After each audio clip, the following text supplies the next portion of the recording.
My name is Nancy Jones, and I'm 45 years old. I live with my husband, Stephen, who is the same age as me, and our son, Brian, who goes to a boarding high school. Usually, I work part-time as a cashier at a local supermarket. One day, Stephen came home from work and immediately put his hands together apologetically.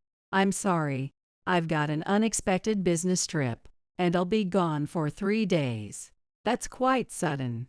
One of my subordinates made a mistake, and I need to head over there urgently to fix it. It'll take at least 3 days. This is such a hassle." "That sounds tough. Please take care of everything here. I'll probably be too busy to answer the phone." "Oh, that's right. Tomorrow is Emma's birthday, isn't it?" "What?" Stephen's face froze. "You mean Emma, your sister, Emma. Who else would it be?" "Of course, my sister Emma." Yeah, right. Are you getting her a gift or something?" "Yes, I've got something special picked out for her." "You're such a thoughtful sister. I wouldn't know, being an only child and all." "Ha ha." Stephen laughed nervously and quickly headed to the bedroom to change. I discovered Stephen and Emma's affair last Christmas. It was during a rare family gathering where everyone was in high spirits. I'd had a bit too much to drink and was feeling lightheaded. "I'll be right back. Just need to use the restroom." As I stood up and stepped into the hallway, I immediately noticed the cool air drifting through, a stark contrast to the warmth of the heated rooms inside. Feeling refreshed by the chill, I started making my way toward the restroom. On the way, I noticed a light seeping out from under Emma's door. Really? She ditched us to hide out in her room while we're all dealing with our parents. I was ready to give her a piece of my mind. But as I approached the door, I heard voices inside. "Stephen, you need to get back before Nancy starts suspecting something." "Emma? Is she in there?" "With Stephen. She's drunk. She doesn't even realize I slipped away. Having an affair during a family gathering." "Stephen, you've got some nerve. Isn't it safer than sneaking around outside?" "True. Sneaking around. What does that mean?" Peeking through the slightly open door, I was met with an unbelievable sight. Stephen and Emma were embracing, kissing each other again and again. I quickly stepped away from the door. My heart was pounding in my chest, and I could barely breathe. Clutching my chest with my right hand, I tried desperately to calm myself down. The alcohol-induced haze was completely gone. How long has this been going on? Last year? The year before? Or even longer? I can't wrap my head around it. I quietly left the hallway, making sure not to alert them, and returned to the lively living room. The cheerful laughter echoed around me, but my mind was eerily silent, as if everything had been switched off. Stephen returned to the living room a little while later. "Nancy, are you okay? You don't look so good." "No, I just drank a bit too much. I'm feeling a little out of it." "Take it easy, okay? We're not as young as we used to be." Later that night, after Stephen drank more and collapsed into bed, I took the opportunity to check his phone. I read through every single message exchange between him and Emma. 5 years. This has been going on for 5 years. I had been fooled by both of them for so long. Although I wanted to confront them right then and there, I didn't have enough evidence yet. I decided to keep an eye on them. That's when I discovered that Stephen had planned a 4-day trip to Florida for Emma's birthday this year. "Hope it's a wonderful trip," I said to myself with a smile. I began preparing to give Emma the grandest birthday celebration she would never forget. This was going to be my revenge on them. I couldn't wait to see the look on their faces when it was all over. The next day, I pulled my suitcase out the door. I headed to the airport, where I had arranged to meet some very special people. Dad, Mom. Spotting my parents from afar, I waved enthusiastically and ran toward them. Sorry to keep you waiting. You're early. We were so surprised when you suddenly invited us on a trip to Florida. Don't pretend, Robert, you were so excited when you were packing. Both of them looked delighted, thrilled by the idea of a trip gifted by their daughter. Dad, Mom, I'm so sorry for deceiving you. I promise I'll make this up to you someday. I apologized to them silently in my heart. Too bad Emma couldn't join us. I did ask, but she said she had other plans. It's a shame, especially since it's her birthday. It would have been nice to celebrate together.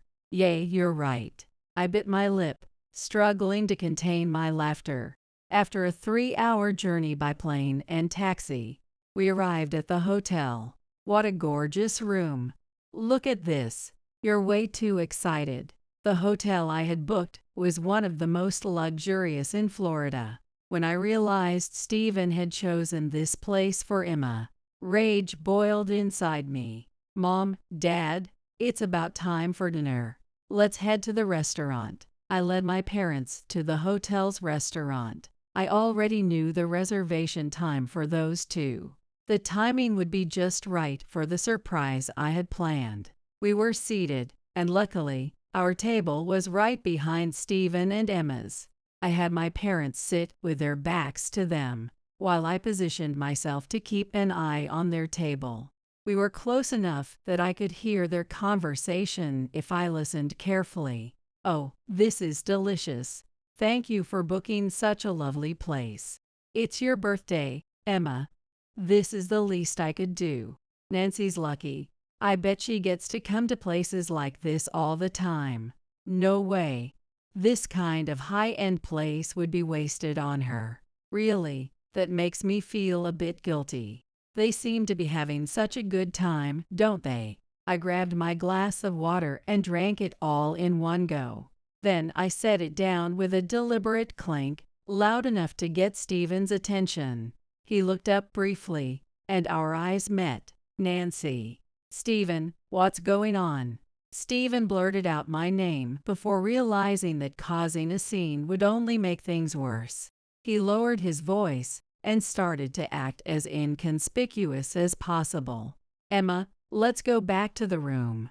What? I haven't even had dessert yet. I actually had it prepared in the room. We can enjoy it on the balcony while looking at the ocean. What's gotten into you? Just hurry up. Oh my, Stephen, what a coincidence. Nancy. Emma's here too. Nancy. This isn't what it looks like. Nancy, do you know them? Emma. And Stephen. Why are the two of you together? Moria. It's been a while. There's an explanation for this.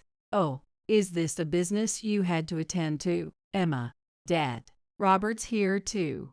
Stephen and Emma looked panicked, glancing back and forth between me and my parents. Why are Robert and Maria here? Well, since you said you'd be gone on a business trip, I thought I'd invite Dad and Mom to go on a little trip myself. I stared Stephen down without hesitation. If you're on a business trip, why are you here in Florida with Emma? I swear, the trip is real. Stephen forced a smile and scrambled to explain himself. My company booked this hotel. They're generous like that. Florida's really busy this time of year, so this was the only place I could get. And then I just happened to run into Emma while I was here. That's right. I was so surprised to see him too. I didn't have a reservation, and they told me the restaurant was fully booked. Emma invited me to join her at her table. Yay, I was traveling alone, so I had an extra seat. I see. Emma, what brings you to Florida all by yourself? My boyfriend dumped me, so I decided to take a solo trip to heal. The lies kept flowing effortlessly from their mouths. I've heard both of your stories, but they're hard to believe. What do you mean? Well, who wears resort attire on a business trip? I pointed at Stephen's clothes. He looked like someone fully embracing the Florida vacation vibe. This is just how people dress in Florida, Stephen retorted, his eyes darting nervously. My parents frowned at him. Stephen, Is this really a business trip? You're not having an affair with Emma, are you? I swear I'm not. Please, believe me. Nancy's husband and me. No way. So, it's just a coincidence then. My parents seemed reluctant to believe that their daughter and her in-law could be having an affair. A tense silence fell over the table. At that moment, a cheerful chorus broke out. Happy birthday to you. Happy birthday to you. Is someone celebrating a birthday? The restaurant staff approached with a large birthday cake. Happy birthday, dear Emma. Happy birthday to you. Congratulations. As the song ended, the entire staff in the hall broke into cheerful applause. Completely unaware of the situation, the staff joyfully placed the cake on the table. On the cake's plaque, the words Happy Birthday, Emma were written in elegant lettering. Stephen, did you order this for Emma? So you two really are. No, I remembered last night when you mentioned it was Emma's birthday, so I asked the staff to prepare it at the last minute. Really? That's odd. What's odd? You usually have to order cakes like this at least 2 days in advance. That's not true. Excuse me, isn't it true that birthday cakes need to be ordered at least 2 days in advance? Yes, that's correct. There you have it. Stephen's face turned pale. You said you ran into Emma by coincidence, but that doesn't add up. What are you, psychic? This isn't what it looks like. The cake. I convinced the staff to make an exception. Anyway, this isn't the place to talk. Emma, let's go to your room. Okay. With an oppressive silence hanging in the air, we left the restaurant and headed toward Stephen and Emma's hotel room. The elevator ride was eerily quiet, save for the sound of Stephen and Emma nervously swallowing. My parents, though they didn't raise their voices, wore stern expressions that made it clear they were not in a talking mood. Once in the room, my parents and I stood against the walls, encircling Stephen and Emma, who now looked cornered. There's no more room for excuses. You're going to tell us everything, right here and now. Stephen and Emma shrank back, looking genuinely frightened. I know you two have been involved for 5 years. Who initiated it? 5 years. For the first time, my father's voice rose in anger, while my mother sat down on the bed, visibly shaken. It wasn't me. Stephen came on to me first. I told him no, but he forced me into it. Hey, don't you dare lie. I'm not lying. I would never betray Nancy like that. Emma, seemingly giving up on denying the affair, pivoted to blaming Stephen entirely. Stephen looked stunned, as though he had just been stabbed in the back. Every time the family gathered, he would wait until I was alone and approach me. I'm the victim here. Oh, so you're the victim now, Emma? Yes, I am. So stop blaming me. If you really were the victim. But I pulled my phone from my pocket and displayed an image. This is your WhatsApp chat with Stephen. Victim, you say. Looks to me like you were the one making advances. The messages, dated 5 years ago, showed Emma inviting Stephen to see a movie. Emma, how could you? Realizing she couldn't talk her way out of it, Emma broke down into tears. Crying isn't going to get you out of this. Stephen, meanwhile, looked away from Emma as though he wanted nothing to do with her. Stephen, yes, thanks to you, I found out about the affair. I guess I owe you a thank you. Thanks to me. Last Christmas, when the family was drunk, you quietly slipped away, didn't you? I happened to leave the living room to use the restroom and saw you in Emma's room. I thought you were drunk, only a little, but seeing you two together sobered me up immediately. I retrieved another piece of evidence from Emma's phone, a video. And to think you did this in my parents' home. The video showed Stephen and Emma embracing and kissing. My goodness, my mother covered her mouth with her hand. recoiling as though she had seen something vile. You too. My father slammed his fist on the desk. How dare you disgrace this family in our home? Disgusting. I'm so sorry. Stephen immediately dropped to his knees in apology. I truly apologize. Emma, sobbing, followed suit and knelt beside him. But unfortunately, their apologies were directed at my father, not me. You're apologizing to the wrong person. I'm sorry. Finally realizing their mistake, they turned toward me, still on their knees. Nancy, I'm so sorry. I'll never do it again. I let my emotions get the better of me. I'm really sorry. Nancy, you don't have to forgive them. Not even Emma. Don't hold back, because she's your sister. That's right. Your dad and I are on your side. Bolstered by my parents' support, I solidified my resolve. I would never forgive these two. Looking down at them from above, I said, "Look up, Nancy. Does this mean you'll forgive us?" "Thank you, Nancy." "Who said I was forgiving you?" "Are you stupid? I'll never forgive you. No matter how long it takes, I'll keep apologizing." "Please don't say that." Ignoring Stephen's desperate plea, I turned my attention to Emma. "Emma, Nancy, you said you came to Florida on a healing trip, but who exactly were you dating?" "I had no idea." "That's—" Emma averted her eyes, reluctant to answer. "Mom, Dad, you've never heard about Emma's boyfriend either, right?" "No, never. Actually, I know." "What are you talking about?" "Emma's ex-boyfriend." "Stop it. Emma was having an affair with a married man." "What?" Stephen, hearing this for the first time, turned to Emma in shock. "You were with someone else, besides me?" "No, I mean, Emma, were you having an affair with another married man besides Stephen?"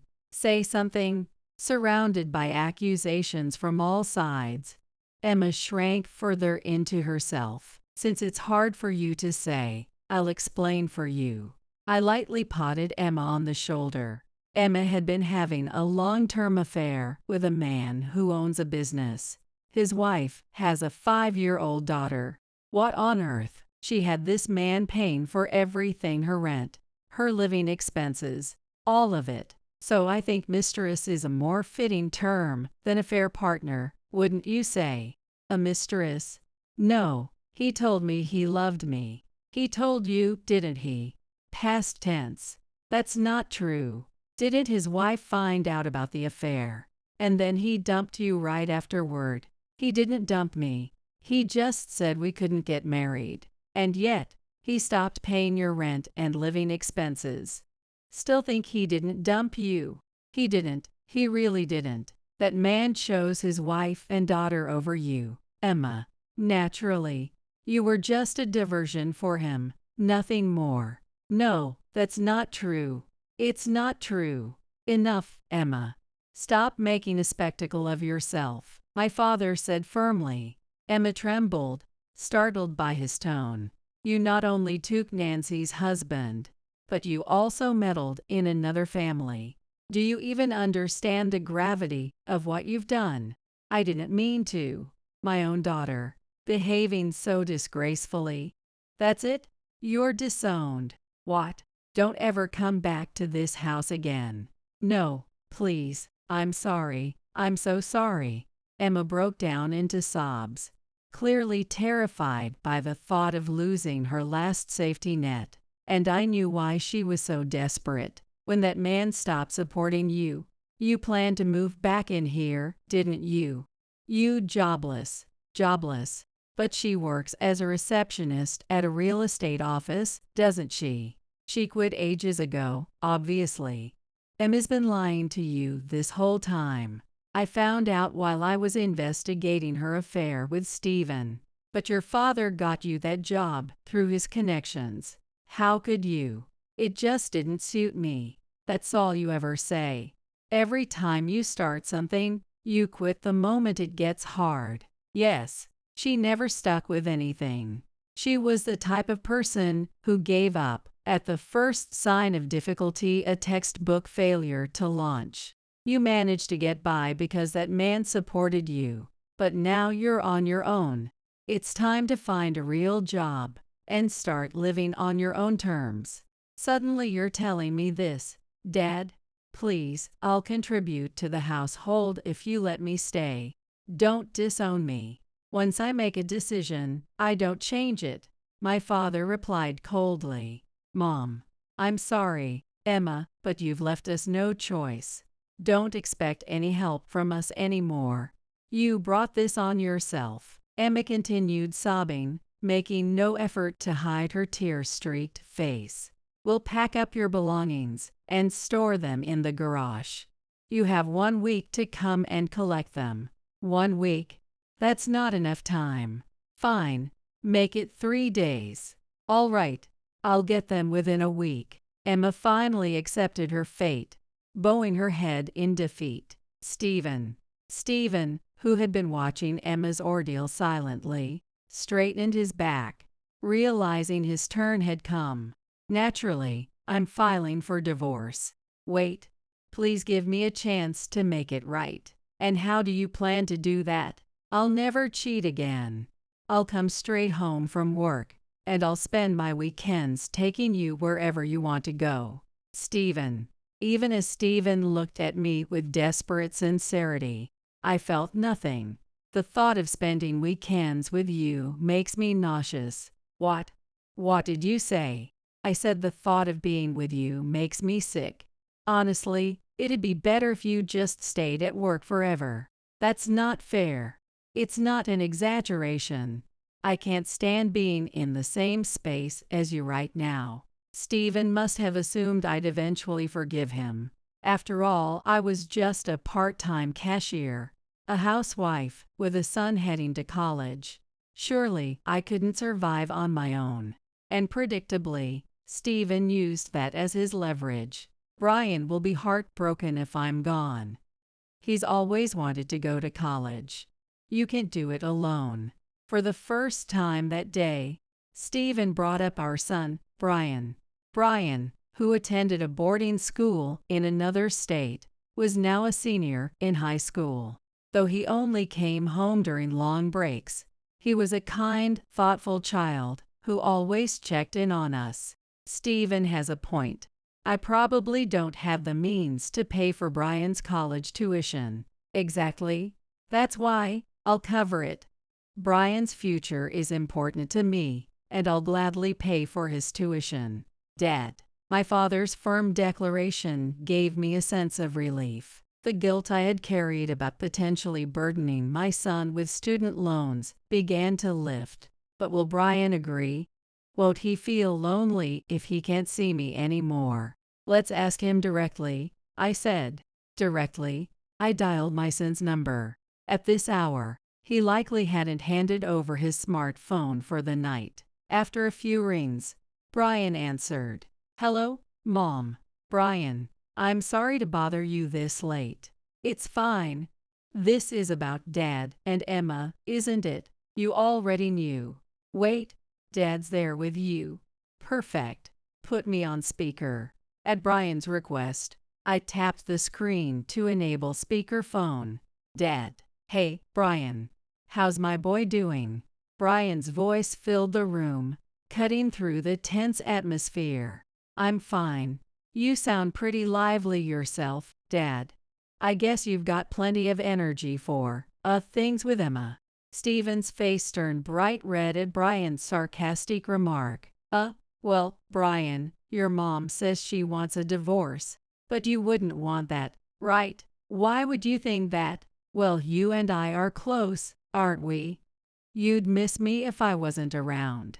Stephen, clinging to his last hope, tried desperately to win Brian over. Dad, I'm in 12th grade. I'll be in college next year. I've been a boarding student since middle school. Do you really think I'd miss you? Oh, right. Of course. You're so grown up now. Haha, exactly. So don't try to use me as an excuse to dodge a divorce. I wasn't trying to. Honestly, what you did with Emma is really disgusting. I don't want to see you again. Do you think it's okay to talk to your father like that? I don't even think of you as my father anymore. You want to go to college, don't you? Your grandpa says he'll cover the costs. But do you have any idea how expensive private universities are? Without me, you might not even graduate high school. Who said anything about private universities? What? I'm applying to a better national university that has a scholarship. My teacher says I'm well within the acceptance range. Though, of course, nothing's guaranteed. You're that smart. See, you don't even know my grades, yet you're claiming I'd miss you. Give me a break. No, I knew you were smart, but I didn't realize how much. Yay, sure. Anyway, it's irrelevant. Mom can divorce you if she wants. And if you want to marry Emma, be my guest. Just leave Mom and me out of it. Wait, Brian. Stephen's desperate plea fell on deaf ears. Brian hung up without hesitation. Looks like that's settled. Brian's on board with the divorce, I said. You poisoned him against me, didn't you? That's low. You're one to talk. Don't forget, Stephen, you're in no position to make demands. Damn it. Here's how it's going to go. We're getting a divorce, and I'll be filing for alimony. Alimony? How much? Let's say, around $30,000. You've got to be kidding me. Oh, and Emma will be contributing as well. What? I don't have that kind of money. You've got plenty left from your sugar daddy days, don't you? Use that. I don't have anything left. Then take out a loan. Nancy, let's just leave. There's no point staying here any longer, my dad interjected. Agreed. Let's go, Nancy, my mom added. My parents quickly left the room, and I followed them. Regarding the divorce and alimony, I'll have my lawyer handle everything. If you have any questions, contact them, not me. Just before stepping out, I turned back to Stephen. Enjoy the rest of your 3 days here. Make the most of it. Stephen said nothing, slumping onto the floor. When I rejoined my parents in their room, I apologized. I'm sorry for deceiving you and dragging you into this. After a few seconds of silence, I felt warmth envelop me. Nancy, there's no need for you to apologize. None of this is your fault. That's right. If anything, I'm glad I could see it with my own eyes. Now they can't talk their way out of this. Yeah, I'm really sorry. Let's change our plans and go home right away. Nancy, pack up Brian's things and move back into the house. All right. Wiping away the tears that had fallen without me noticing, I headed to the lobby to check out. Once we were back home, I wasted no time packing my belongings. For one final act of petty revenge, I called a locksmith to change the house keys. Here are your new keys. Thanks for using our service. The work was done in under an hour, and I left with the new keys to head to my parents' home. 3 days later, I got a call from Stephen. I thought I told you not to contact me directly. The house key isn't working. I think it's broken. Can you unlock it from the inside? Well, that's impossible. Why? Because I'm at my parents' house now. Then come back and open it with your key. Too much trouble. Figure it out yourself. I can't. Which is why I called you. So calling now means you made the most of your trip and stayed until the end, didn't you? Well, cancellation fees are a waste, right? The fact you could still enjoy yourself after everything. Impressive. That's not the point. Just come here already. It'd ruined a point of locking you out if I did that, wouldn't it? You changed the locks. How could you do that without telling me? I think a little prank like this is fair, considering you cheated on me. Then where are we supposed to go? Try a budget hotel. We can't stay in a place like that forever. Then go to your parents' house. Emma's disowned, so that's probably your only option now. If we do that, you're worried they'll find out. They already know. Go ahead, and knock on their door. You told them, "Don't be dramatic." I visited them to let them know I'd be filing for divorce and to thank them for everything. You always think ahead, don't you? You scheming woman. If you're going to cheat, you should at least be thorough. Your execution was sloppy. I'm terrified of going back home now. You've got the guts to cheat, but not the courage to face the fallout. How ironic. You're enjoying this, aren't you? Didn't you enjoy sneaking around with Emma? So what's the problem? I'm an only child. At least my parents won't disown me. Let's hope so. Mark my words, Nancy. Stephen hung up with a cliched villain's parting line. Sorry, but things won't go your way anymore, I muttered, placing my phone on the table with a satisfied smile. Eventually, my divorce from Stephen was finalized. Both Stephen and Emma paid alimony in a lump sum, as I had demanded. It seemed they had taken out loans to cover it. When Emma came to pick up her belongings, she tried to enter the house as if nothing had happened, only to be firmly denied by my father. "Dad, I've learned my lesson. Please let me in. You're no longer my daughter. You disgrace." My father had also changed the locks on their house, ensuring she could never return. She spent an hour crying at the doorstep, but when it became clear no one would let her in, she eventually left. Rejected by my parents, Emma went to Stephen's parents' home, but Stephen faced disownment as well. "Please, Nancy, could you talk to my parents, ask them to reconsider? Being disowned is too harsh." "Why should I do that? They'd listen to you if you asked. I'm sure of it." According to Stephen, Emma had also been hit with a claim for damages from the wife of her former affair partner. Emma's struggling financially. I'm locked out of the house, and I don't know what to do. How unfortunate. Goodbye. Without waiting for his response, I ended the call abruptly. As for me, Brian successfully passed the entrance exam for a national university. Now he, my parents, and I are enjoying an overseas vacation together. Finally, I've made up for everything from before. Seeing my parents happily spending time with their grandson was a precious sight. That alone was enough to bring me peace and heal my heart. Elderly folks like you, being of a different class, shouldn't come to the housewarming party. Henrietta, the DIL, loudly declared with a condescending look. We were so astounded by her audacity that we were at a loss for words. I finally reached my limit with Henrietta, who dared to say such things in the absence of our eldest son, Warren.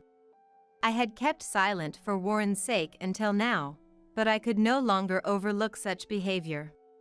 My husband, Reagan, seemed to share my sentiment at her utterly disrespectful attitude. We exchanged glances, nodded in agreement, and said to Henrietta, "Understood."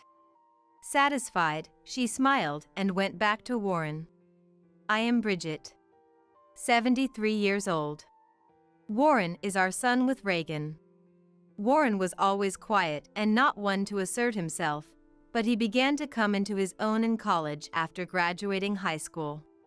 He graduated, got a job. And then one day, he returned home after a long time to introduce someone he was seriously dating. The woman he brought was quiet.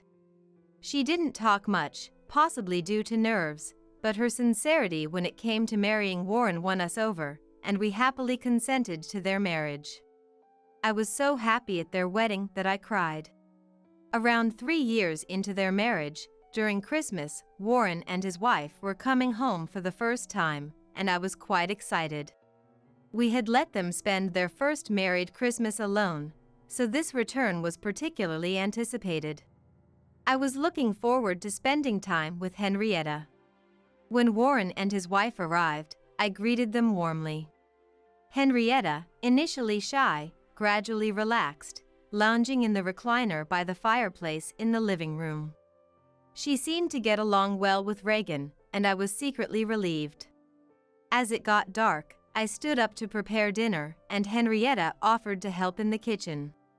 As I was thinking of what she could help with, an unfamiliar voice said, "It's cold. This house is too cold."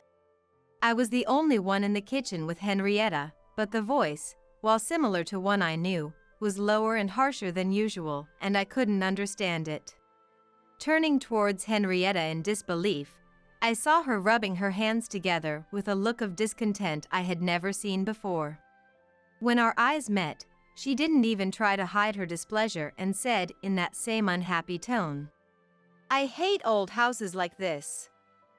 I really didn't want to come, but Warren insisted. It's just too cold to bear." I was stunned and speechless at her words, so different from the cheerful chatting just moments ago. She was now venting her bad mood at me without any restraint. As I stood there bewildered, Henrietta snorted and looked down on me, saying, "You look like you've seen a ghost, but it was all just an act to get married, you know? Now that we're married, I'm tired of it. Anyway, hurry up and get ready. I'm hungry." Henrietta, seemingly annoyed by my stunned silence, gestured towards the stove and spoke dismissively. Flustered, I hurried to obey, probably more shaken than I realized. Once I started moving, Henrietta did nothing but dictate, not lifting a finger to help. She kept complaining about everything, criticizing my methods, yet she did nothing herself. By the time the preparations were done and it was just a matter of serving the food, Henrietta suddenly became active, charming Reagan and Warren, and blushing at their praise. It was then I finally understood, this was Henrietta's true nature. 10 years later, Warren and his wife were returning for a visit. Henrietta had shown her true colors many times since, but only in my presence. She never behaved that way in front of Reagan or Warren. I had kept silent, thinking it might be a misunderstanding, but the same things happened every time they visited, confirming my suspicions. Hearing they were coming back, I felt a bit downhearted. While planning to avoid being alone with Henrietta as much as possible, the doorbell rang. Sighing, I opened the door to find Warren standing alone. Surprised not to see Henrietta, I involuntarily looked around for her. Warren, noticing my reaction, spoke with a hint of apology. "Sorry, Mom. Henrietta had some urgent work and will join us later. She said it's okay to go ahead with the grave visit without her." It seemed Henrietta wouldn't be joining until her work was finished, and I felt a sense of relief. The thought of not having to witness Henrietta's behavior, even for a little while, lifted my spirits. I welcomed Warren in, and Reagan, who was in the living room, noticed Henrietta's absence and asked about her. While preparing tea, I found myself sighing deeply without realizing it. We decided to relax for the day and postponed the grave visit to the next day. When Warren informed Henrietta, she responded, "Understood. But I still can't finish my work and come over, so please apologize to Bridget and the others for me." "Understood. But I still can't finish my work and come over, so please apologize to Bridget and the others for me." Reagan laughed it off as unavoidable, but I couldn't help feeling that Henrietta just didn't want to attend the grave visit. However, I couldn't voice such thoughts, so I just said not to worry about it, and we spent the day uneventfully. The next day, after we finished visiting the grave and were relaxing at home, Henrietta called. "Finally finished with work, so I'll be heading over tonight." The timing of her call, right after the grave visit, seemed a bit off to Reagan and Warren too, but it only heightened my suspicion. That evening, just as we were about to have dinner, Henrietta arrived. She appeared a bit sweaty and out of breath, as if she had rushed, and I frowned involuntarily, but Reagan and Warren were so pleased to see her that I decided not to say anything. Henrietta, having been freed from work, was told to take a shower first while dinner was being prepared. She complied, looking somewhat apologetic. When she emerged from the bathroom at dinner time, she muttered upon seeing the food on the tray. Sandwiches? That's it after a hot day at the grave? I'm tired of eating this. Ugh, no. I managed to avoid going to someone else's grave in this heat, and all I get is this simple meal? As Henrietta tied up her hair and walked towards the living room, I felt angry, but couldn't find the words to confront her. In the living room, she instantly started chatting happily with Reagan, leaving me silently frustrated. Another 10 years passed, and Warren decided to move from his apartment to a house. After discussing it with Henrietta, they decided to pay as much down payment as possible themselves, but asked us for a little help with the shortfall. Of course, we couldn't refuse our dear Warren's request, so we immediately agreed and transferred the needed amount. Soon after, Warren informed us that their new house was built, and they planned a housewarming party with both families. I hadn't seen Henrietta's parents since the wedding, so I wanted to meet them again, considering everything that had happened. I eagerly agreed to attend. Warren was delighted with my response and immediately shared the news with Henrietta, who I imagined was on the other end of the phone. Thus, we were set to attend the housewarming party next month. A few days after this was decided, Henrietta unexpectedly visited alone.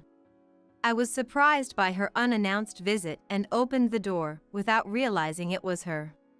Yes, who is it? Looking up, I saw Henrietta with an unhappy expression, and I was taken aback. I'll come in. Henrietta quickly checked for keys in the entrance and pushed past me to enter the house. Her arrogant behavior continued as she walked into the living room, probably because she noticed that Reagan's keys weren't in the entrance. Indeed, Reagan was out for his daily walk and wouldn't be back for a while. Taking advantage of this, Henrietta had barged into our home. Feeling trapped, I followed her into the living room, where she waited for me without sitting down. As I entered, before I could even close the door, Henrietta glared at me and said, "Bridget, you're planning to come to the housewarming party? It's a nuisance, so can you please not come? What are you suddenly talking about?" I responded, taken aback. Reagan wasn't there, so Henrietta, crossing her arms, started speaking in a high-handed manner. "You're planning to tattle to my parents about me, aren't you?" Henrietta glared at me with evident disgust, clearly not wanting her parents to know about her behavior. She must have specifically chosen a time when Warren was working and she had a day off. No doubt, she knew about Reagan's routine walk and had timed her visit accordingly. Henrietta was cunning indeed. I had no such intention, but now that you mention it, it might not be a bad idea, I said calmly, to which Henrietta frowned in annoyance. It's no joke. I married Warren because he's good-looking and earns decently. I don't want to deal with annoying relatives. Revealing the true reason for marrying Warren, Henrietta's expression froze when she saw my astonished face. As I was wondering about Henrietta's strange behavior, the living room door opened behind me. Turning around, I saw Reagan, who looked surprised as he gazed at Henrietta. Realizing that her conversation with me had been overheard, Henrietta clicked her tongue but seemed to decide to brazen it out, telling us, "Anyway, elderly folks like you, being of a different class, shouldn't come to the housewarming party." We were so astounded by her audacity that we were at a loss for words. I finally reached my limit with Henrietta, who dared to say such things even in Warren's absence. I had kept silent for Warren's sake until now, but I could no longer overlook such behavior. My husband, Reagan, seemed to share my sentiment at her utterly disrespectful attitude. We exchanged glances, nodded in agreement, and said to Henrietta, "Understood." Satisfied, she smiled and went back to Warren. Left behind, we felt suddenly very tired and sat down on the sofa. On the day of the housewarming party, we didn't go to Warren and his wife's home. We hadn't told Warren anything about the incident with Henrietta. Naturally, he must have thought we were coming. By now, Warren and his wife might be panicking. Sipping coffee with Reagan at a cafe, I pondered this. Then, Reagan's mobile phone rang. He got up, answered the call, and stepped out of the cafe. I quickly paid the bill and followed him out. Getting into the car, Reagan switched the phone to speaker mode so I could hear Warren's voice too. Dad, something strange is happening. All my relatives have suddenly got other plans, and you and Mom haven't arrived yet. Even Henrietta's relatives are canceling one after another. What's going on? Feeling guilty about Warren's anxious tone but deciding to play dumb, we exchanged glances. Who knows? What's Henrietta saying? Reagan asked, sounding casual. His acting was so natural that it surprised me. Noticing my reaction, Reagan winked and gestured to keep it a secret. I had to stifle a laugh, covering my mouth. Henrietta is also confused. Oh, another call's coming in. I'll call back later. Be safe coming over. Warren still seemed to expect our visit, making me feel remorseful, but I convinced myself it was necessary to get back at Henrietta. Then my mobile phone rang. It was a relative who was supposed to attend today's party. Feeling sorry but chatting for a bit, I was engaged in a long conversation with the talkative relative when Reagan's phone rang again. It was Warren. Reagan switched to speaker mode and answered. Dad, I just spoke to Henrietta's mom. What's going on? If you can still come, please do, right away. Warren's voice, sounding close to tears, made me feel a tightness in my chest. Reagan looked at me with furrowed brows. After I nodded at Reagan, he reassured Warren. Understood, we'll be right there. Calm down. With that, Warren, sounding relieved, hung up. Then, we, who were at a cafe near Warren's new home, drove towards his place. Upon arriving and ringing the doorbell, Warren came rushing out to greet us. Behind him was Henrietta, glaring at us with furious eyes. Once inside, Warren ushered us to the living room sofa. Waiting for us to sit on the sofa, Warren eagerly asked, I didn't expect you to arrive so soon. Where were you? What's going on? All our relatives are angry, Henrietta's relatives are apologizing, and I have no idea what's happening. Calm down, Warren. First of all, congratulations on your new home. I'll explain everything now. Saying that to calm Warren down, I turned to Henrietta, who was silently sitting. You know why we're the only ones here, don't you, Henrietta? What do you mean? Henrietta feigned ignorance, prompting me to sigh lightly before starting. It seems you didn't want us here, but given the current situation, your worries are gone, aren't they? You didn't want us here? What does that mean? Warren sounded confused. I smiled slightly and continued. Both your relatives and ours know everything now. Unfortunately, your plans have failed. You've already been reprimanded by your relatives, haven't you? You shouldn't have. A low growl, unmistakably from Henrietta, was heard. Reagan and Warren, hearing this for the first time, were astonished. Ignoring this, I continued, looking straight at Henrietta. Given Warren's reaction, you've been pretending to be good ever since you were dating him. Now that your true nature is exposed, why don't you just accept it? I didn't invite you. What? Her voice, now much quieter than before, made Warren lean in closer to hear her repeat. Henrietta suddenly raised her head and stood up, starting to yell. I didn't invite you. I told you not to come. Why did you come anyway? And spreading lies among the relatives, framing me, is that fun for you? Taken aback by her intensity, Warren recoiled. I sighed at Henrietta, still insisting she was the victim. Mobile phones are so handy, aren't they, Henrietta? I nodded at Reagan. He took out his phone, operated it, and then looked at Warren. I just wanted to marry Warren because he's good-looking and earns decently. I don't want to deal with troublesome relatives. Anyway, elderly folks like you, being of a different class, shouldn't come to the housewarming party. Henrietta's words from that day played from Reagan's mobile phone. Henrietta turned pale and looked at Warren. After the playback, Warren turned slowly to Henrietta, his mouth agape. Henrietta tried to deny it, but what excuse could she give after that recording? The weather turned bad, so I cut my walk short and came back, only to hear this incredible conversation. I couldn't help but record it. Glad it was useful. Hearing Reagan's regretful words, Warren looked at me for confirmation. I nodded firmly.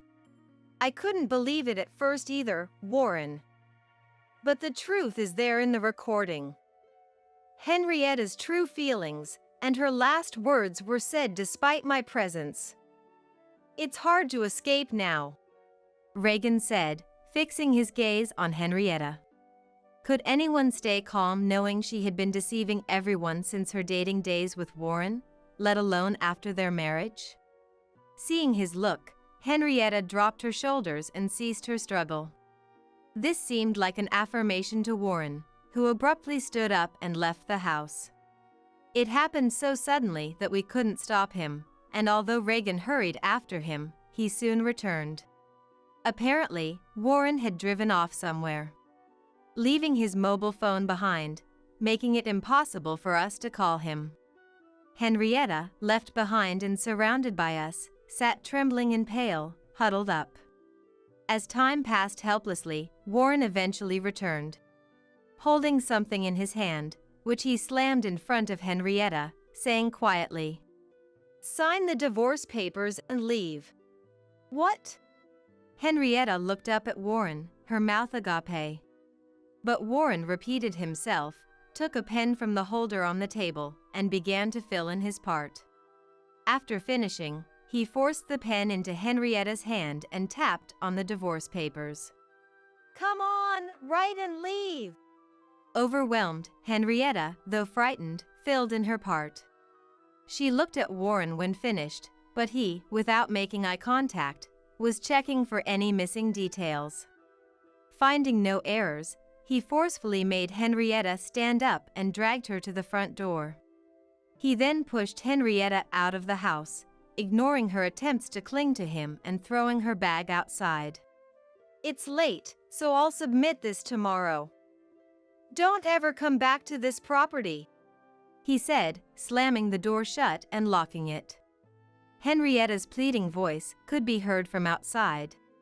But Warren ignored it and turned to apologize to us. "I'm sorry for the trouble. I had no idea she was like that." We could say nothing to his deep apology, just embracing him. Before long, Henrietta's voice faded away. We decided to stay at Warren's new home that night. The next morning, Warren submitted the divorce papers first thing and his divorce from Henrietta was finalized. Concerned about his heartache, we chose to stay another night, and that evening, with a somewhat calmer Warren, we discussed everything that had happened. As we recounted the past events, Warren listened with clenched fists. Reagan, who was also unaware of these details, placed his hand on my shoulder as I spoke. Then, we revealed the truth about the current situation. After Henrietta had left telling us not to come, I learned that Reagan had spontaneously recorded the conversation. We decided together to inform Henrietta's parents. When we called and explained the situation, Henrietta's parents, initially in disbelief, changed their attitude and kept apologizing after hearing the recorded audio. Angry about their daughter's misdeeds, they intended to tell the relatives who had planned to attend the housewarming party not to go. After hanging up, we discussed and decided to do the same with our relatives. They too were furious and said they wouldn't attend. This is how the current situation unfolded. Hearing all this, Warren's shoulders drooped again. Worried, but unable to do anything, we decided to spend another night. The next day, Warren came into the living room looking relieved and shared what happened the previous night. He had apparently contacted his former in-laws.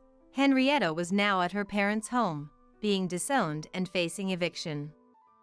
They also planned to bring alimony, which would be imposed on Henrietta as her debt. While Warren felt this was not enough, he seemed more settled than expected. After returning home, we immediately started packing up. Our old house, now dated, was set to be handed over. The house was actually being remodeled for us to live in together. Since Warren was at work during the day, the renovations were to take place then. Though costly to modify a newly built home, with some financial gain from the recent events and our help, the decision was made. While waiting for the house's remodeling, we were happily clearing out our old home. My name is Claire Dawson. At 35, I was supposed to marry Bradley Cross, a brilliant surgeon. We had planned a lavish wedding reception, and we had been in constant contact every day to prepare for it. But just before the reception, the wedding planner came to the dressing room holding a smartphone. Her face was filled with confusion and, strangely, even a hint of pity. She handed it over to me and said, "Please take a look." Curious and uneasy, I glanced at the screen. There, I saw my best friend Gabriella with my fiancé Bradley. Not only that, but also Bradley's friends, who were supposed to be attending the reception today, were in the video. They were in the middle of a party. When I called Bradley, he answered, laughing loudly, "I'm not coming over there," he said. When I asked him what he meant, he simply replied that he wasn't going to get married. "Oh, and by the way," he added, "the reception costs and the engagement ring are on your credit card." Then he hung up. I was utterly confused. When I asked the planner what was going on, she explained that Bradley had asked her to play this video at the reception, but she couldn't bring herself to do so without checking with me first. As I stood there, stunned, my parents noticed and looked at the smartphone screen. My father exclaimed, "What is this?" In the video, Bradley was saying, "I never intended to marry you in the first place." And yet, she totally fell for it. Claire is such a fool. I can't believe she's managed to get this far in life. All the guests I invited are here partying with me. You guys over there can make the most of it. At least enjoy the fancy food, so it doesn't go to waste. My father, holding back his anger, told the planner, "Go ahead and play the video at the reception." The wedding planner was at a loss for what to do. This was clearly an unprecedented accident. Meanwhile, the relatives and friends had already gathered and were seated at the tables. "My apologies, but please go ahead and play this video at the venue," my father said to the planner. He left me in the dressing room and, along with my mother, went into the hall. In the reception hall, the guests were eagerly waiting for the bride and groom to make their grand entrance. Everyone was holding up their smartphones, ready to capture the moment. Suddenly, the large screen in the hall lit up, and a video started playing. There were murmurs of confusion. Why is there a video playing when the bride and groom aren't even here? But as soon as the content became clear, the room erupted in chaos. When the video ended, the hall fell silent. No one knew what to say, their heads down in awkwardness. Then my father stood up. He walked up to the stage, took the microphone, and said, "Due to these circumstances, today's wedding reception is canceled. However, we invite you to enjoy the meal we've prepared for you." After saying this, he bowed his head slightly and left the hall. Meanwhile, I remained in the dressing room, completely unaware of what was happening, crying uncontrollably. When my father returned, he was furious, his face twisted with anger. "Did you not know he was cheating on you?" he demanded. I tried to think back, but I had never suspected him. "I don't know, but I planned everything for this wedding on my own. The dress, the honeymoon, choosing our new home. I did it all myself," I said. "Didn't Bradley come?" I asked him to come, but he said he couldn't because he had patients waiting. He's a doctor who saves lives. And I told myself that was understandable. "I see. So that's when he was meeting that woman," my father said. It seemed like that might be true. Gabriella Foster had been my best friend since elementary school, and I had shared everything with her. I told her about my upcoming marriage, how Bradley was a successful doctor with a good income, and how kind he was. I had shared all the little details, even bragging about him many times. Now that I thought about it, every time I did, Gabriella's face seemed to show jealousy. I could never tell if she was genuinely disappointed or just pretending. If I had known then, I would have regretted it deeply. I had always believed that even if she might feel envious, she would never feel jealous. I thought to myself, how foolish I had been. As I wiped away my unstoppable tears, I said, "I'm so sorry for being such a mess, Dad, Mom." My mom embraced me, her defeated daughter, and reassured me, "You're not a mess. Don't ever think that." Then my usually gentle father said with anger and bitterness, "I'll have him kicked out of that hospital." But my father is just an employee at an ordinary company. There's no way he could actually do such a thing. He said it only to comfort me. Still, I felt ashamed of myself for making him say such words. This was supposed to be a special day, but everything had crumbled. It must have been my own naivety that led to this. That thought was unbearable. Sometime later, my father shared some news with me. "I heard Bradley's been assigned to a remote area." "What?" "The hospital director told me today, so there's no mistake. His new workplace is a small clinic in Utqiagvik, at the northernmost tip of Alaska." Bradley. How could he end up in such a place? I have no idea, but apparently there are hardly any patients, and he'll have plenty of idle days. It felt strange. Bradley was an exceptionally skilled surgeon. How could someone like him be sent to a small clinic in such a remote location? He always used to say, "If I ever left, this hospital would fall apart. There's no surgeon as skilled as I am." And yet, here he was, assigned to the middle of nowhere. I wondered if my father was saying this just to ease my heartache. It seems that place is a medically underserved area. Doctors have been sent there several times, but they all ended up quitting halfway. The locals often have to travel for hours to reach a big hospital in the city during emergencies. Then the people there must feel reassured to have Bradley, don't you think? Well, probably, if Bradley can manage to survive there.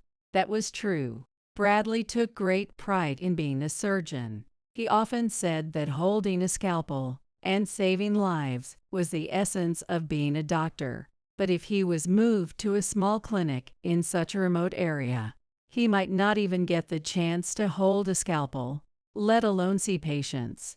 Do you think he can really handle being assigned to a place like that? There are no nurses there, so he'll have to do everything himself. That shouldn't be a problem for someone like him. But I'm surprised he accepted the assignment so easily. It was a direct order from the hospital director, framed as supporting underserved communities. If he had complained, he would have been risking termination. And he doesn't have the guts for that. Is that so? He knows that refusing would mean having to quit the hospital entirely. That's why he went to the remote clinic as ordered. If he didn't accept it, he would have resigned at that point. That makes sense. Did Gabriella go with him? Yes, miss. Gabriella Foster went along. They said they were starting a new life together. I see. Of course. What's wrong? Nothing. It's just that when you said you'd get him kicked out of the hospital, I let myself hope for a second. But I guess it's not going to happen. I feel petty for even thinking that. It's fine. When the remote assignment came up, I thought he might choose to resign voluntarily, but it seems he didn't have that kind of courage. He's probably thinking he'll be back at the main hospital in 2 or 3 years. He's coming back. So, in the end, those two are destined to be happy together. The thought of them being happy was unbearable. I knew it was wrong to harbor such negative thoughts, but I couldn't help it. I couldn't forgive them. A remote assignment felt like too easy a punishment. I wanted him to suffer as much as I had, but fate seemed to be on his and Gabriella's side. Just wait, my father said with a sly grin. I think it's good that he accepted the remote assignment. If he had not, simply kicking him out of the hospital wouldn't have been enough. This isn't just about that, Claire. This is a long-term plan. He smiled as if he were plotting something deeper. About a year later, I was summoned by my uncle, Thomas, the hospital director. Although I had met Thomas a few times before, I had no idea he was the director of the hospital. Thomas is the hospital director, I exclaimed in surprise. Well, I never talk about work, so it's not surprising you didn't know. By the way, I need you to deliver this to the clinic in Utqiagvik, he said, handing me a sealed envelope. This? Can't you just send it through the mail? I asked, puzzled. I'm sorry, but it's something important. Also, I want you to see how he's doing now. He'll probably be happy to see this, and it'll be good for you to see his reaction. Thomas explained. Why would seeing him happy be good for me? I couldn't understand at all. If anything, I wanted to see him suffering, pushed to the brink of despair. And to make matters worse, Gabriella would be there too. I would have to see her looking happy in a place that should have been mine. This would only serve to torment me further. Did Thomas understand this? Don't worry. Everything is going as planned, Thomas said cryptically, patting me on the shoulder. Unable to refuse his request, I begrudgingly carried my heavy heart all the way to Alaska. When I arrived, the clinic was located near the sea, offering a stunning view. But being at the northernmost tip of Alaska, the wind was bone-chillingly cold. Even though it was autumn in Chicago, there was already snow on the ground here. As I opened the door to the clinic, I found Bradley sitting in a chair in the consultation room, sporting an unkempt beard. His gloomy face and vacant eyes spoke volumes about his lack of enthusiasm. I couldn't imagine any patient feeling reassured by such a doctor. Hello, I greeted as I stepped inside. Bradley turned to look at me, his face lighting up with unexpected delight. Claire, what are you doing here? The hospital director asked me to check on you, I replied. I see. As you can see, there's no one here. I've only treated a handful of patients this entire year, he said bitterly. Why? Well, the population density is low to begin with. In emergencies, they go to big hospitals in the city. They're not going to bother with limited transportation just to see a doctor here. I see. Don't you visit the locals yourself to introduce yourself and build trust? Why would I do that? I'm a doctor, not a door-to-door salesman. He snapped. I get that, but in a remote area like this, you can't just sit around waiting. You need to make some effort, I replied. That's easy for you to say. I'm not some cheap doctor, he retorted. I see. Honestly, I have no idea why I was even sent here. This desolate clinic has to stay open, and I'm stuck sitting here all day. It's like being in a prison. I'm a skilled surgeon, for crying out loud. Why was I sent to this run-down clinic? Where do you live? I asked. There's a prefab shack behind the clinic. It's drafty, and summers are no better. I spend most of my time staring at the sea," he said with a hint of bitterness. "Well, at least you get to relax," I replied. "Relax? I used to live in a luxury apartment, and now I'm stuck in a shack. This isn't the life I worked so hard for." He fumed. "Do your friends visit?" "They did, right after I got transferred, but they were expecting to see how lavish my life was. Instead, they found me here." They laughed, saying this was even more remote than they had imagined. Some even joked that I must have done something terrible to get sent here. They were right. He must have done something to deserve this transfer. Did he not realize that? "What about Gabriella? I heard she came with you." "Yay, about that." Bradley sighed deeply and looked up at the ceiling. "About 3 months after we moved here, we had a huge fight, and Gabriella left. I chose her over you, Claire. And this is what I get." "What caused such a big fight?" "She told me she loved me as a surgeon, but when I get stuck in this remote assignment, with a meager salary and this miserable life, she said she couldn't take it anymore. I kept telling her it was temporary, that I'd be called back to the main hospital eventually, but she wouldn't listen." "That's what you fought about." "Exactly. She kept complaining every day, saying how much she hated it here. Then one morning I woke up, and she was gone, along with all her belongings." "I see. Do you think she might have gone back to her family?" "Have you seen her?" "I haven't.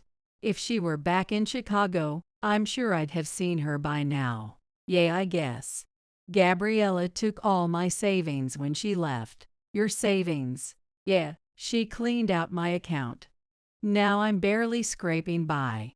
Not that there's much to spend money on around here anyway." "There must be something here, though," I said, trying to console him. "There's absolutely nothing here. No places to hang out. No stores to shop at. Sure, I don't spend much money, but mentally, it's crushing. Back in the city, I could just walk a little and find a grocery store or a supermarket. There were movie theaters, karaoke bars, you name it. Now, nothing at all." "That's impressive," I replied. "Yeah, the only thing here is nature. I've been so bored that I've memorized the names of seabirds." "Well, that sounds like a peaceful life in its own way." "Don't even start with that. I'm a surgeon, and I haven't held a scalpel in over a year. At this point, I'm not even sure I can perform surgeries when I get back to the main hospital. Why was I even sent here? I didn't do anything wrong. No surgical errors, no misdiagnoses, nothing." "Are you sure you didn't do anything wrong?" "Absolutely. I've thought long and hard about it, but nothing comes to mind." "So why did the hospital director ask you to come here? You don't have any connection to him, do you?" "Actually, the director is my uncle." "What? You're kidding." "I didn't know either until recently, but yeah, that's the deal." "So what you're saying is that I ended up in this remote assignment because of you." "It's not my fault. I didn't ask him to do anything." "Yay, I suppose you're not the type to do something like that. But my father was furious, you know. He was at the wedding reception that day. And so was my uncle. They both saw your video. That's probably why you were reassigned." "No way. If I'd known you were related to the hospital director, I wouldn't have done any of that." "You shouldn't have done it even if you didn't know. Tell me, isn't the hospital struggling without me? I mean, a skilled surgeon like me is hard to replace. No one can perform flawless surgeries like I can. There's no need to worry. A new surgeon joined after you left. He's young but highly skilled. His diagnoses are accurate, and he's kind to the patients. He's very well regarded." "That's ridiculous. There's no way some upstart could be any good." "I've met him a few times. He's very pleasant and compassionate. Not the type to trample over people like you. Is that your new boyfriend or something? I don't have a boyfriend. After what you did, I haven't been interested in starting a new relationship. Can't stop thinking about me, huh? Don't flatter yourself. The only thing I can't forget is how terrible you were. Hey, can you talk to your uncle? Ask him to let me return to the main hospital. If I stay here any longer, my surgical skills will get rusty. Oh right, I brought something for you that might make you happy. What is it? If it's so great, hand it over already. I handed Bradley the envelope I had received from my uncle. An envelope. I was expecting something better, he muttered as he opened it. Then his eyes lit up with shock and excitement. Yes, I'm going back to the main hospital. It turned out to be a reassignment notice to the main hospital. But I couldn't help but wonder, if it was just a reassignment notice, was it really necessary for me to deliver it in person? You seem thrilled.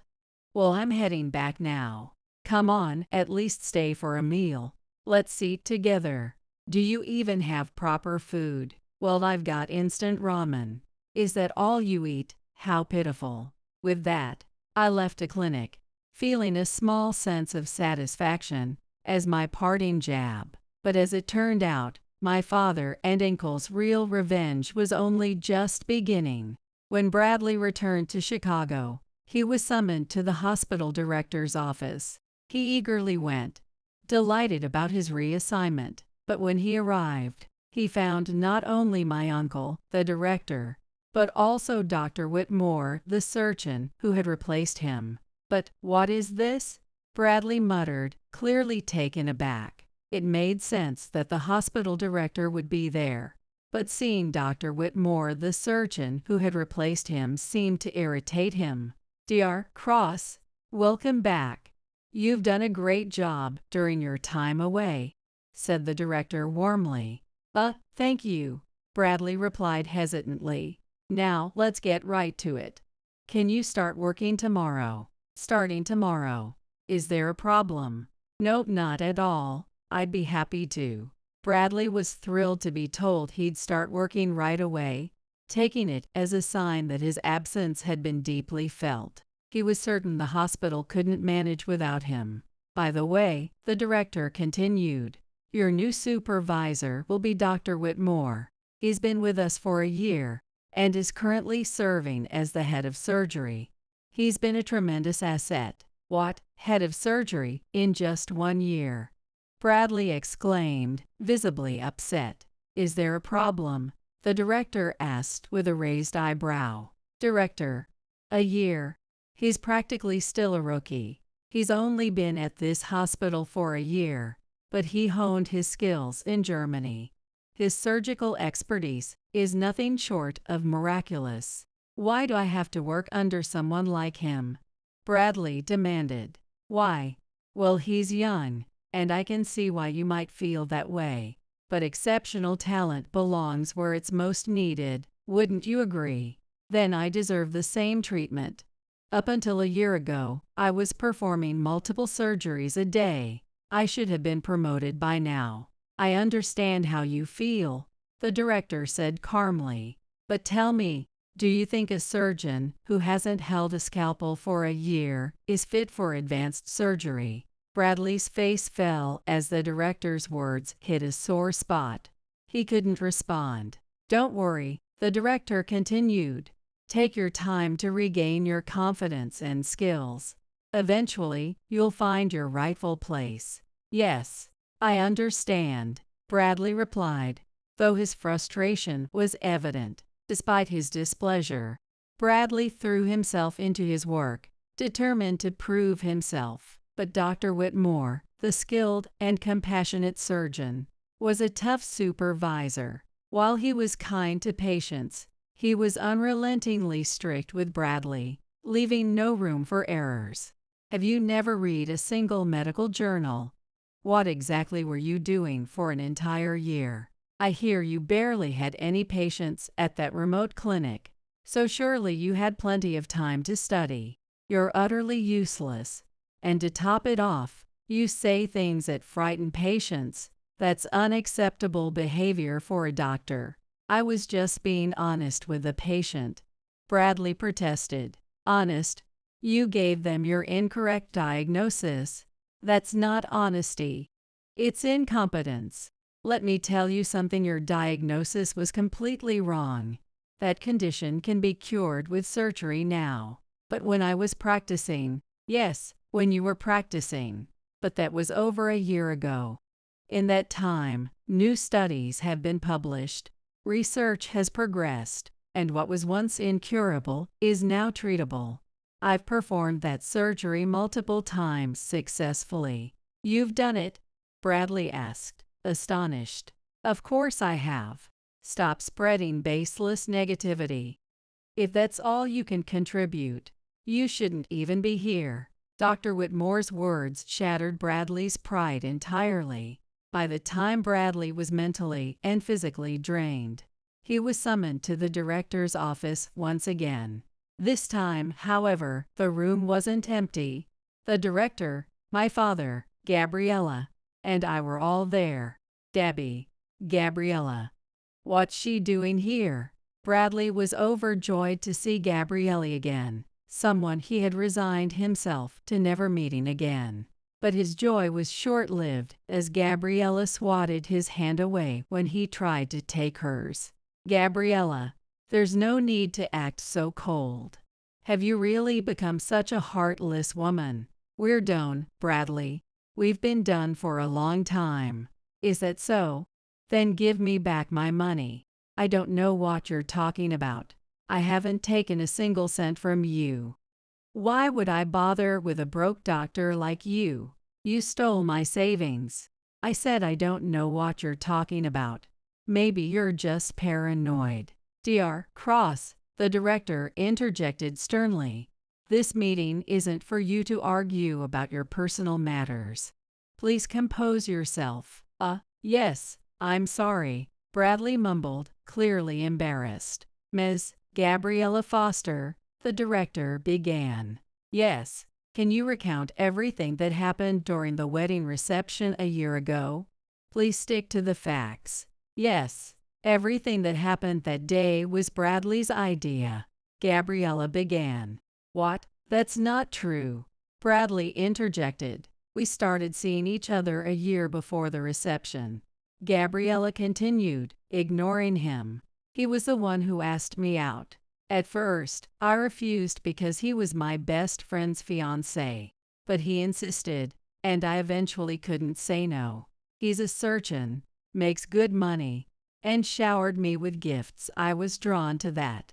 About 6 months into our relationship, he told me he was going to marry Claire. As her best friend, I thought we had to end our relationship if he was getting married. But then he said he didn't want to get married. And what did you say to that? The director asked. I told him that if he didn't want to get married, he should break it off with Claire. But he said it would be more entertaining to break up at the last minute. When I heard his plan, I told him it was cruel and that he shouldn't do it. But he said, it'll be more fun this way, and I couldn't refuse. For the next 6 months, while Claire was busy planning the wedding, he kept making excuses and spent all his time with me. I knew how much Claire was looking forward to the wedding, and I thought it was terrible. At the same time, I started to lose faith in him for being so heartless. That's not true, Gabriella. That's completely false, Bradley shouted. Dr. Cross, you'll have your turn to speak. Ms. Foster, please continue, the director instructed. Of course, he asked me to go to Alaska with him, so I did. But I couldn't stop feeling guilty about betraying my best friend, and he acted as if nothing had happened. Eventually, I couldn't take it anymore and returned home. I'm sorry, Claire. I'm really sorry. I couldn't stand up to him when he told me to do those things, Gabriella said, tears streaming down her face. Her tears were so convincing that it was almost impossible not to believe her story. But Bradley vehemently objected. That's all lies. I was the one who said I couldn't be with Gabriella because I was engaged to Claire. But she kept pushing for a relationship. I thought it would just be a one-time thing, but I got pulled in deeper and deeper. When I tried to break it off, Gabriella refused. The idea to wait until the wedding day to end it, that was hers. I told her it was cruel and we shouldn't do it, but she said it would be more exciting that way. How dare you lie like that? I would never betray my best friend, Gabriella cried. At this point, it was impossible to tell who was telling the truth, but one thing was clear: what they did was inexcusable. I cannot forgive either of you for hurting my dear niece, the director said sternly. Dr. Cross, you're fired. What? But this was over a year ago, Bradley protested. The truth has only now come to light. This is the only course of action. You can't be serious. Devastated, Bradley begged to keep his job, but the director was firm. As Bradley left the office, Gabriella approached me. Claire, I'm so sorry, she said, but her apology didn't feel genuine. Thomas handed Gabriella a thick envelope. She eagerly checked its contents, a pleased smile spreading across her face, before leaving the director's office. Thomas, what was that? I asked, curiosity getting the better of me. I told her I'd pay her if she told the truth. She was quite cooperative, Thomas replied.